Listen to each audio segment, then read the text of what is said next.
नमस्कार मित्रांनो। आज हम यहाँ पे आपके सामने बात करने वाले हैं एक निबंध के बारे में। तो आज का जो हमारा निबंध है, आप यहाँ पे जो आपको फोटो दिख रहा है उसके माध्यम से आप थोड़ा बहुत अंदाज़ा लगा सकते हैं कि आज का जो हमारा निबंध है वो किसके टॉपिक के होगा। ठीक है, किस टॉपिक के ऊपर होगा। तो आज का जो हमारा निबंध है ये मराठी का एक निबंध है, और आज का जो हमारा निबंध है वो हमारे गांव के ऊपर निबंध है, यानी मेरा गांव। तो इसके अंदर देखते हैं कि हम लोग मराठी के अंदर किस तरह से मेरा गांव निबंध को हम लिख सकते हैं।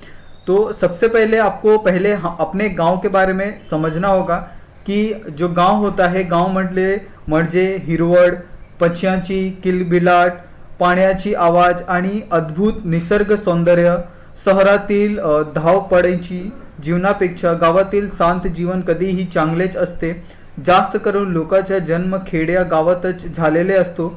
नंतरच्या काळात नोकरी तसेच शिक्षणामुळे त्यांना शहरात वास्तव्य व्यावे लागत, परंतु तरीही तुम्हाला आपल्या गावाच्या विसरू पडू नये म्हणून हव्या लेखात आम्ही आपल्यासाठी माझे गाव निबंध मराठी घेऊन आलो आहेत, आणि हा निबंध एकदा नक्की वाचा आणि आपल्या मित्रांसोबत शेयर करा।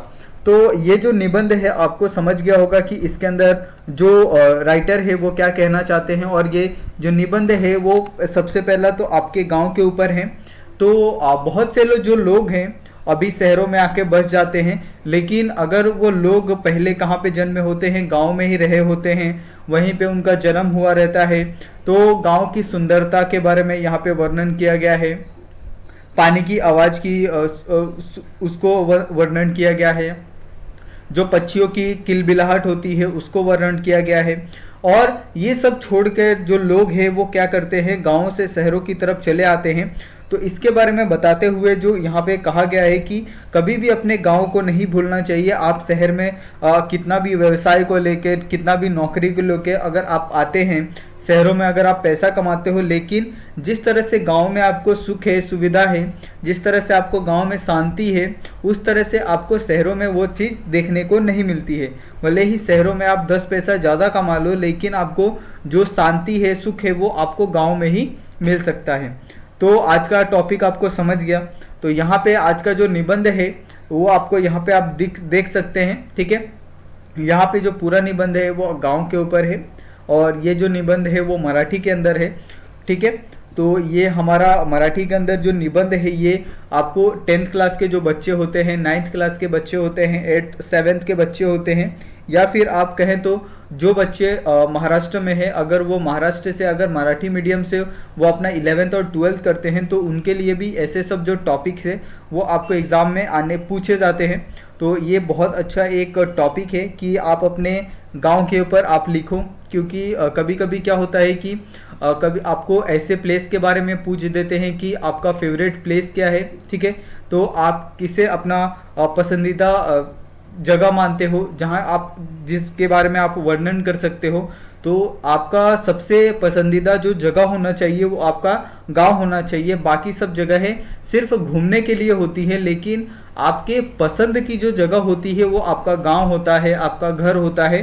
तो आप उससे कभी भी ये नहीं कर सकते कि हाँ मैं यहाँ पे 2 दिन के लिए घूमने गया था तो मेरी जो पसंदीदा जगह है वो हो जाएगी। ऐसा बिल्कुल नहीं होता है। परंतु आपका जो गांव होता है, आप वहाँ पे पहले से जन्मे होते हो, वहाँ पे आपका आप वहाँ पे होता है, आप वहाँ पे अपने दोस्तों के साथ, अपने मित्रों के साथ वहाँ पे आप खेलते हो।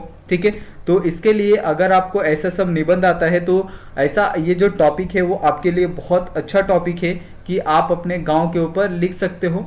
और गांव के अंदर किस तरह से जो गांवों से जो पलायन है वो शहरों की तरफ आता है, वो भी एक मुद्दा आप अपने इस निबंध के अंदर उठा सकते हो कि किस तरह से, जिस तरह से शहरों के अंदर आधुनिकीकरण हुआ है, उसी तरह से अगर आधुनिकीकरण अपने गांव में हो जाए तो लोग हैं वो गांवों से शहरों की तरफ बिल्कुल नहीं आएंगे। तो ये आज का जो टॉपिक है, तो ये आज का टॉपिक अगर आपको पसंद आया है, ठीक है, तो आप इस वीडियो को लाइक करिए, चैनल को भी सब्सक्राइब कर लीजिए। और आप सभी का ये वीडियो देखने के लिए बहुत बहुत धन्यवाद। हम आएंगे एक नेक्स्ट टॉपिक के साथ, तब तक के लिए आप सभी प्लीज़ हमारे चैनल को सब्सक्राइब कर लें। आप सभी का फिर से बहुत बहुत धन्यवाद इस वीडियो को देखने के लिए।